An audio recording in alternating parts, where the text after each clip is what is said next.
Naxçıvan deyiləndə ilk olaraq bu qədim diyarın simvollarından biri olan duz yada düşür. Əsrlər boyu keyfiyyəti və təbii tərkibi ilə seçilən Naxçıvan duzu bölgənin ən məşhur nemətlərindən biri sayılıb. Lakin hazırda vəziyyət fərqlidir. Naxçıvanda yerli duz tapılmır. Bölgə TV xəbər verir ki, sakinlərin sözlərinə görə artıq bir neçə aydır ki, satışda Naxçıvan duzu yoxdur. Onlar bildirirlər ki, hazırda mağazalarda Türkiyədən və digər ölkələrdən gətirilən duzlar satılır. Lakin bu duzlar yerli duzun dadını və keyfiyyətini əvəz etmir. Gözümüzü açıb Naxçıvan duzu görmüşük. İndi xaricdən gələn duzlar bizə uyğun gəlmir, deyə sakinlərdən biri bildirib.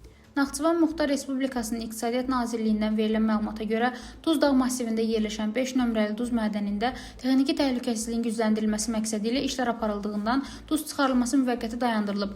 Gələcəkdə istehsal prosesinin daha yüksək keyfiyyətdə təşkil olunması nəzərdə tutulur. Bu səbəbdən Naxçıvan duz istehsalı MMC-də hazırda istehsal və qablaşdırma prosesi həyata keçirilmir.